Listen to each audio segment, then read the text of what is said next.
une fois de plus, merci pour ta présence. Nous dédions ces moments favorables à ta sainte main. La Bible déclare, mieux vaut un jour dans les parvis que 1000 ans ailleurs. Et nous sommes ravis d'être en ta présence. Merci Seigneur Dieu. Merci pour la grâce. Merci pour la faveur que tu nous as donnée, que tu nous as accordée pour cette journée. Au nom de Jésus, ainsi nous avons prié. Nous disons tous Amen. Amen. Merci beaucoup. Topesa nimbote na kombo na Yesu. Nzambe aza malamu, Nzambe aza bolingo. Amen. Merci beaucoup. Merci. Merci tovandi na kimia.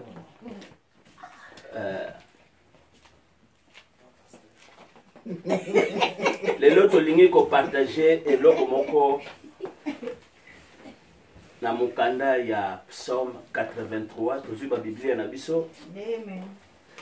Psaume 83. Tozotanga kino na verset tokosuka verset 4. Yo okotanga na yo oko continuer na yo tinase, y a pas de problème, mais na lingi to fongola kama eloko moko awa. Bible zoloba, oh Dieu, ne reste pas dans le silence, ne te tais pas et ne te repose pas, oh Dieu, car voici tes ennemis s'agitent, ceux qui te haïssent lèvent la tête, ils forment contre ton peuple des projets pleins de ruses, et ils délibèrent contre ceux que tu protèges. Amen. Amen. Lelo tolingi tolobela lokola terme na biso ya mokolo lelo, le silence de Dieu. Amen. Amen. Le silence de Dieu. Peut-être qu'on se poser ma question et belé na o etali sujet na biso terme na biso ya mokolo lelo, mais tika na yebisa yo silence toko kolobela silence mais Nzambe na biso a se manifestaka toujours. Amen. Amen. Et na koluka na nzela ya dictionnaire tozwi ba définition ebele kuna bazotalisa biso le silence est un temps. Eza moment oyo esengeli mwana na Nzambe aleka na ko traverser. Eza une période oyo esengeli mutu aleka na ko traverser, mais tant mutu azo traverser na moment oyo mais akanisa te ke Nzambe azana ye elongo te. Nzambe azana yo, même dans le silence, Dieu exerce toujours sa souveraineté. Amen. Amen. Parce que azan Nzambe. Mais esengeli yo mwana na Nzambe, un bon chrétien akutana na biloko oyo. Donc eza lokola obstacle moko boye. Eza mutu oyo azolobela silence, eza mutu oyo asatandaka na eloko moko boye, mais eloko wana ezoyela yete. Yango ba yekoloba eza tamoko oyo ezali ou balobi et le temps où tout semble travailler contre toi. Donc eza moment oyo des fois batu basangani contre yo pour que yo oyeba ko progresser te, pour yo oyeba ko avancer te. Et oyo ozomona que silence ozoko se référer même na ba prière na yo, même na façon na yo ozotambola ke ngai Nzambe na banga kayo, ngai Nzambe nazo tambola na kobanga yo, na yamba yo, mais lelo na bondelaka nazo gêner, mais eloko nga nazo senga, mais lelo bazoko persécuter ngai, mais yo ozoko agite parce que naza na posa ya kimia, mais lelo nazo zwa kimia te. Silence. Le silence de Dieu. Et Yesu Masia akutanaki na période oyo, bien aimé. Ceux qui te tali tamu Yesu akomaki na ekulusu. Et Yesu alobaki pourquoi Nzambe a abandonné ye. Mais Jésus n'était pas abandonné. Amen. Amen. Jésus n'était pas abandonné. même pour un problème na yo bien aimé na yebite problème ni nous traverser lelo ba difficulté ni nous anango moment ni nous traverser mais tika na yebisa yo le silence de Dieu oyo yo zo mona ke nzamba zo répondre yote mais tika na yebiso nzamba akofini ko répondre na demande na yo amen, amen. Parce que za nzambe mais esengeli au traverser esengeli o leka na chemin oyo parce que c'est le chemin de tout chrétien. Esengeli mutu pour okola pe na vie chrétienne na yo esengeli okuta na ba obstacle oyo awa bible ezotalisa biso histoire ya bana Israël et bana Israël bazalaki kombati pa ba ennemi liboso na bango bazala posa ete bana wana nyonso basila basilisa bango po ete tribu wana elo ba masusu te et ba ennemi bakomaki liboso na bango alors bazalaki susu na eloko te ba mitali balobi ke non nzambe pourquoi yo ozo salate o garder kaka silence siko to comme pray ba ennemi ba comme pray pote ba yeba ko envahir biso pote ba yeba ko exterminer biso mais yo nzambe olobi nini ezaki ba question oyo bango ba se posaki peut-être pe yo pe ozo ko se poser ba même question parce que dirte ya problème na yo tana yo ewumeli parce que monika okomi na suka metika na yebisa yo bible zolo bananga bisika yo baninza osuki nzamba bandi amen amen et nzamba za na posa ko sentir vraiment que non na suki na zangi so tala argument moko te pote ye azwa esika pote ayeba ko tombola yo problème na yo ezo senga ete o comprendre que non comme na moment ya silence ya nzambe au comme un moment oyo nzambe c'est comme si azoko existait mais Dieu existe. Le silence de Dieu ne signifie pas l'absence de Dieu. Amen. Amen. Silence c'est kokozala mais Dieu est présent. Alléluia.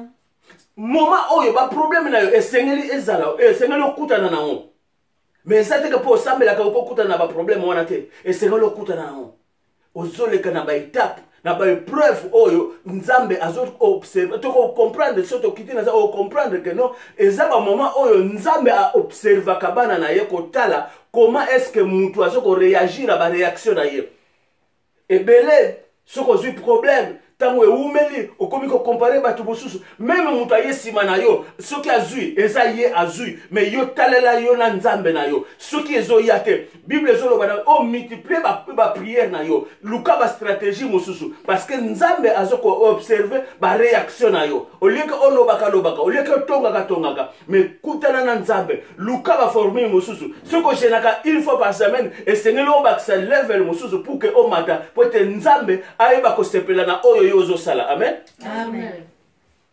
ebele lelo bazomona kake makambo ezo marchete mais tika na yebisa yo il y a un temps chaque chose a son temps. Amen. Parce que Ecclésiaste alobi le biso makambo ya temps eloko nyonso za na tango na yango et Abakouk alobi même si ça tarde et ça s'accomplira certainement.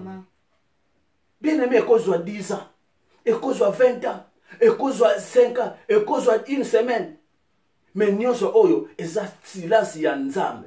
Est-ce que yo komi déjà na silence ya nzambe? Nzambe aza actif mais awa bango bamoni c'est comme si Dieu est inactif mais nzambe aza actif. Et ce que tali même na ebandeli na jeunesse okomona na nzambe akela biso akela yo akela ngai mais nzambe akela mana mutu te aza actif ayaka toujours au secours na biso ayaka toujours tango yo zobelela et bango batalisa ke pa ya nzambe bazui ba problème batalisa pa ya nzambe mais yo ba problème na otalisa kango pa ya nani. David ayokoloba je lève mes yeux bisika secours na ngai zouta et pa ya nzambe mais yo otalisaka wapi?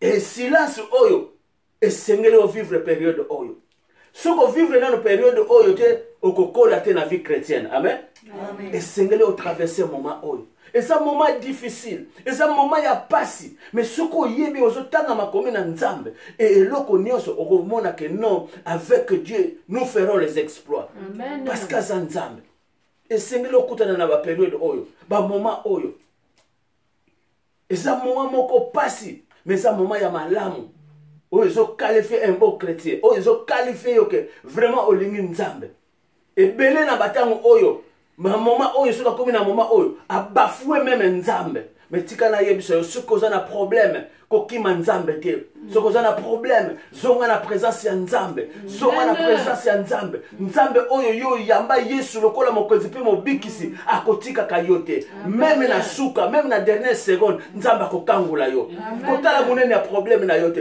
kotala dirité ya problème na yo te mais talela nzambe wana parce que il est Dieu et il est capable. Alléluia. Aza nzambe moment oyo ya silence eza moment moko oyo esengeli mutu azala na confiance na nzambe azala connecté na nzambe soki tozwi babiblia na biso na psaume 37 verset 7 bible ezoloba garde le silence devant l'éternel et espère en lui. Donc na ba moment oyo ça ne sert à rien okende kolobaka lobaka, ça ne sert à rien okende de gauche à droite, mais zala fixe zala fidèle na nzambe et misu na yo etalela kaka nzambe wana okomona nzambe akokangola yo nzambe akotika yo te parce que soko komi koloba loba okoko ya ko pécher contre nzambe mais Dieu azana posa ete okota na nane oyo yesu tozoloba yesu ye moko à travers cette période oyo 3 jours yesu masiya na ekulusu pasi eleki peut-être pasi oyo ozomona eza kutu pasi te mais tika na yebisa yo même na moment ya silence yo lukaka nzambe même na moment ya silence zala na confiance na nzambe e nzambe akotika yo te nzambe akotika yo te e ba attitude nini un chrétien akokozala nango na moment ya silence attitude eza na bafaçon ebele oyo mutu akoki kose comporter pendant le moment ya silence. Tozwi ba Biblia na biso na mukanda ya Jacques chapitre 5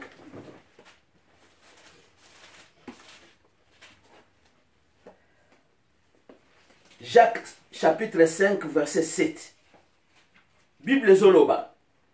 Soyez donc patients, frères, jusqu'à l'avènement du Seigneur.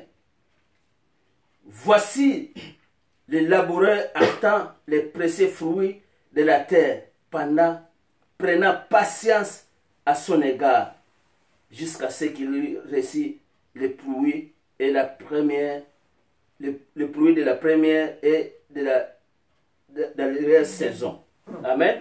Amen. Et loko liboso Bible zoloba na biso pour un bon chrétien o ya zo traverser moment ya silence ya nzambe et sengeli azala patient. Azala patience wana. Bien-aimé kotika nzambe te. Bien-aimé kotika place yozate. Mais zala na patience wana. Et Bible zo pesa biso exemple ya laboratoire mutu azo saka bilanga. Mutu wana sali bilanga lelo mais récolte ko ya sima ayebi mukolo te mais azoko espérer que tango biloko ekobima tango bamvule kokweya ye ako récolter biloko ya malamu. Voilà pourquoi un bon chrétien esengeli azala na patience, esengeli awumela na patience, azala na kimia, atalela nzambe pour que nzambe à la fin nkolo ayeba kopesa ye biloko ya malamu oyo esengeli alia oyo esengeli yo ozana ngo besoin pour être ozwa epa ya nzambe, la patience. Deuxièmement, eza pour attendre faut ozela. Bien aimé ebele bazela kate balinga kozela te. Alingi soka bondeli sikoyo na kaka sikoyo azui résultat. Soki esali 2 jours azui résultat te ekomi ono nzambe wana salaka te. Mais tika na yebiso faut kozela. Faut attendre eza malamu. Koza motema moto te. Zwa makamuna pesa pa ya nzambe. Zala na confiance. Bible zoloba o nyonso boko senga na confiance ndima kesi ozu yango. Ndima kaka kesi ozu yango. Ata yete sikome yo zala na foi wana donc ke nesi na zu yango. Et bazotal sabiso troisième attitude ya ko multiplier ba prière. Tant obondeli ozwi kende na level mosusu multiplie ba prière na yo bonela oyo si obondela ki ndima ke si ozwi yango déjà ata osimbi yango nano te mais yebaka ke okozwa. Et quatrième attitude, c'est un moment il y a récolte. Moment oyo yo ozozwa eloko oyo zana kina ngoposa. Eza moment oyo mutu nyonso azelaka. Moment wana eza moment oyo epesaka esengo. Oyo mutu akomaka abosani makambo nyonso, abosani badire nyonso, ya problème na ye, abosani batan nyonso, oyo ya désert azaki ko traverser. Parce que a récolté quelque chose ya malamu. Parce que a eu résultat ya malamu. Yango na lingi ko yebisa ndeko moko. Yo oyo zana ba problème. Yo oyo zo mona ke nzamba zo sala te. Mais lelo to ye ko rassurer yo que Dieu existe. Amen. Nzamba salaka. Nzamba za inactif te. Mais ton problème est sengeli otalela nzambe. Ton problème est sengeli ozana attitude ya malamu. Ton problème est osenga ozana confiance na nzambe. Ton problème est osenga ozana kimia. Son problème est sengeli augmenter ba prière na yo.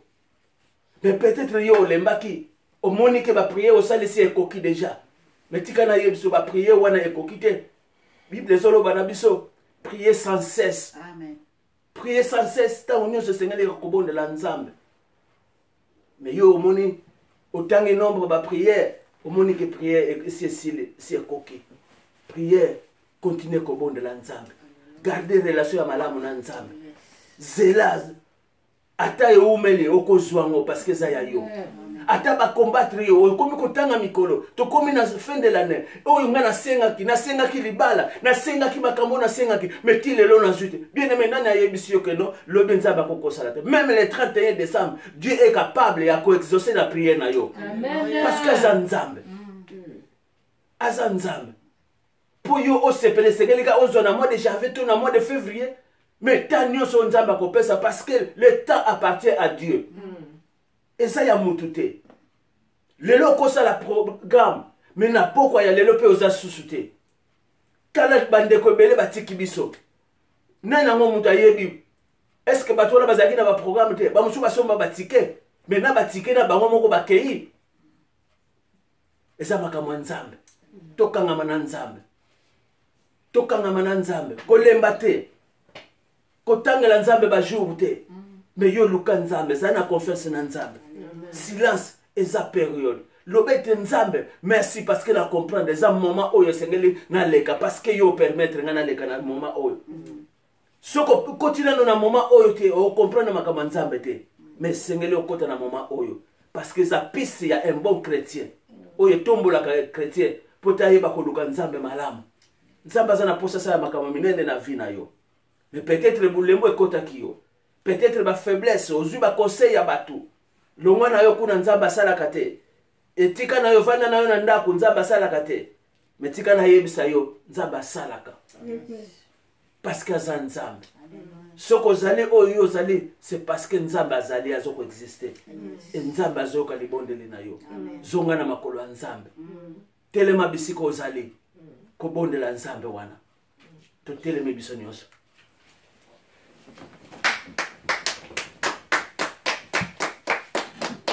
Tokangi miso na biso. Zambe merci to pamboli yo. Merci pour la grâce. Merci pour la faveur.